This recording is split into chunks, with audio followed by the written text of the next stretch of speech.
Well, it's that time of year again. Time to talk about what will make the Seahawks an instant contender after the draft, but they won't do it.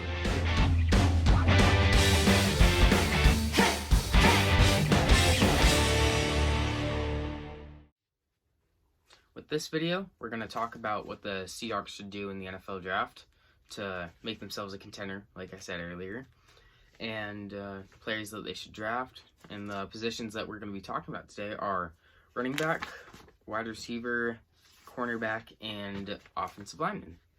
So, to start it out with running backs, I think that we should draft, if we're going to draft anybody in the early rounds, I think we should draft Javonte Williams. He has receiving ability, he pushes the pile, he navigates, his side-to-side speed and quickness and navigation is unlike no other. He is the exact mold of Marshawn Lynch. He's the closest thing that we've seen of him. I can't speak right now. Seen of him since Marshawn Lynch. He's like the reincarnation of Marshawn. So I think that's who we should draft if we're gonna draft a running back in the early rounds. But if we're not gonna take that approach, then I think we should draft. Here he is, Khalil Herbert. He is solid in pass protection, has solid little burst, navigates the first and second level like Javonte Williams does with amazing side-to-side speed, and he's very elusive and shifty. He moves side to side in between those tackles really quickly. He does what a bruiser does and plows through and goes through and gains like 4 or 5 yards, but he doesn't really get hit. He just goes right in and out in between the tackles. It's pretty cool.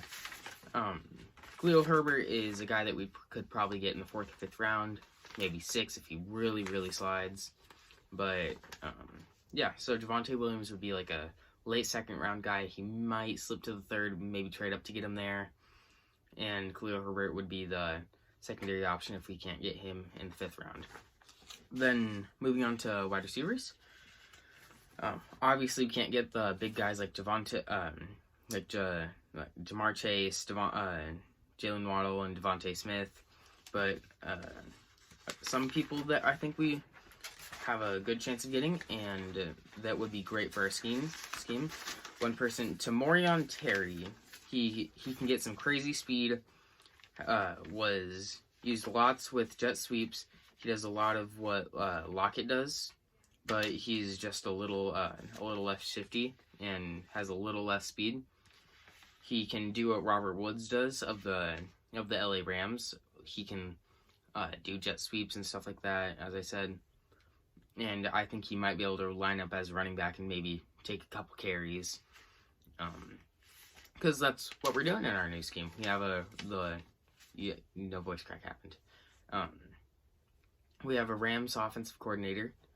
And I think he could be great for our scheme.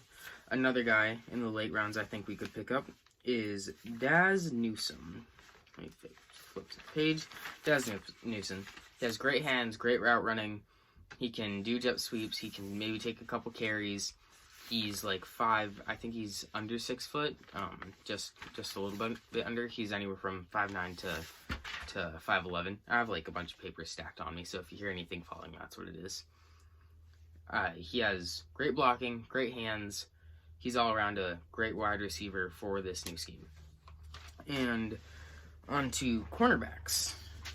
We obviously can't get people like Patrick Surtain, Caleb Farley, J.C. Horn, but one guy that we could potentially grab in the 2nd round, it would be the first cornerback that the Seahawks have drafted in the Pete Carroll era that was drafted above the 3rd round, is Greg Newsom.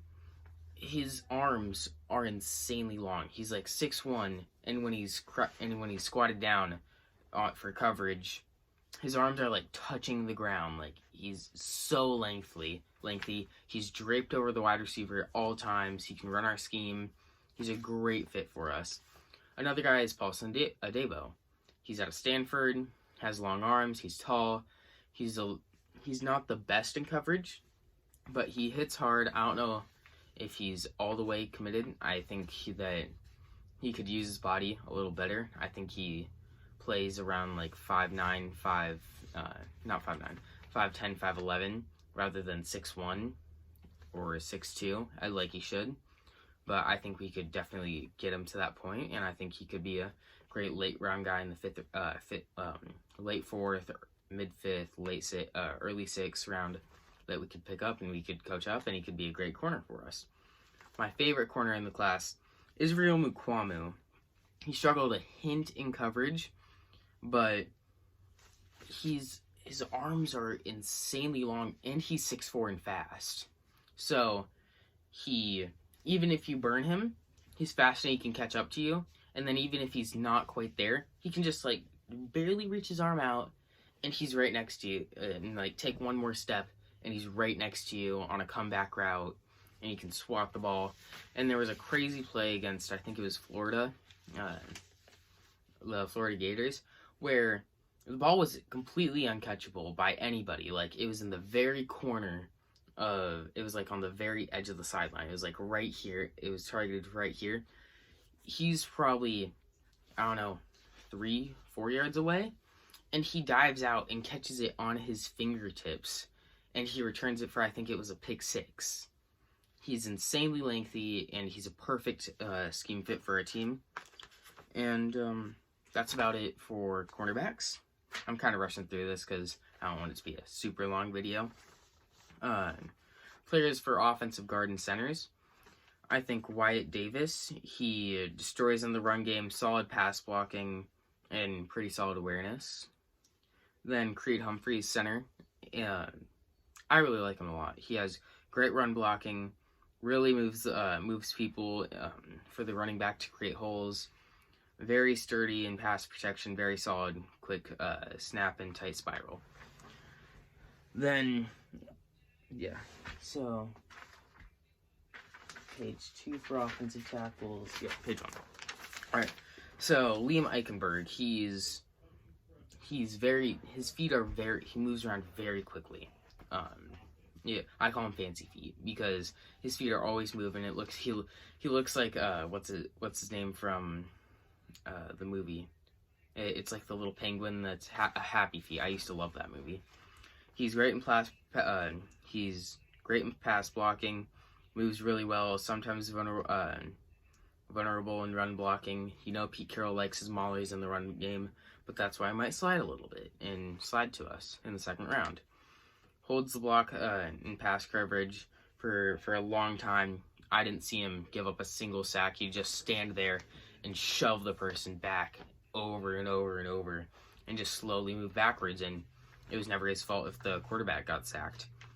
Doesn't really move the pile off the line a ton in run blocking, but that's also, again, why he might slide to us. Maybe coach him up since we're great at run blocking scheme and stuff like that. And that's it for page 1 of offensive tackles. I think also, since he's an offensive tackle, he also plays some guard.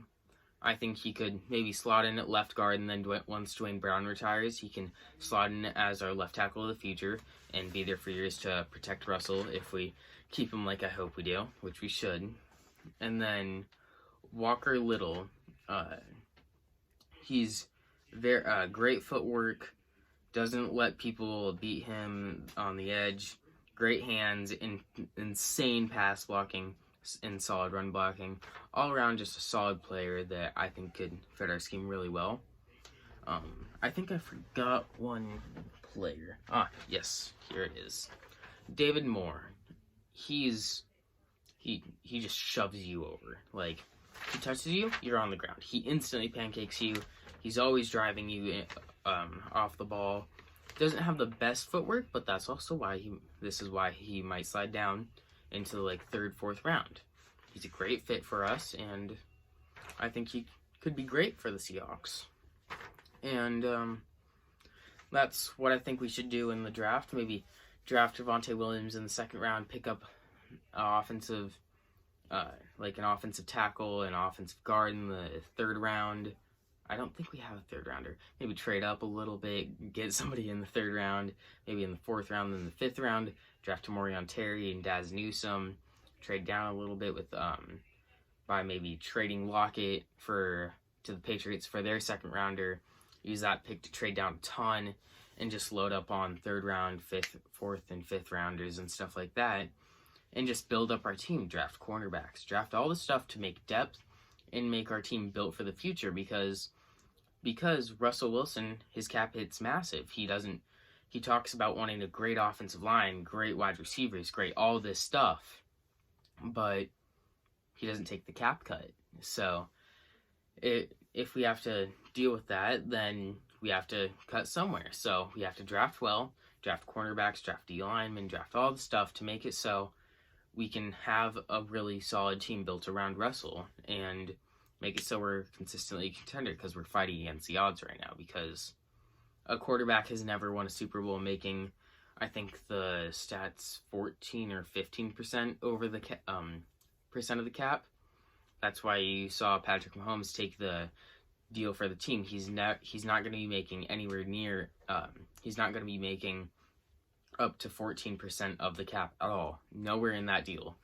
It's because they were aware of that statistic. The only person that's done that is Tom Brady. He's an outlier. He's the greatest quarterback of all time. And even though he was being paid pretty solidly throughout his time with the Patriots, taking $20 million, $25 million deals, that's a solid amount of money. His wife, she also made a ton of money in her modeling career. And that's why Tom Brady's the GOAT. He took a pay cut so Bill Belichick could build around him. But that's about it. Thank you for watching. I hope you like and subscribe. Hope you enjoyed. It's free to subscribe. And, yeah, have a good rest of your day, night, any day it is. Hope I made you feel better or anything like that. And, yeah, thank you.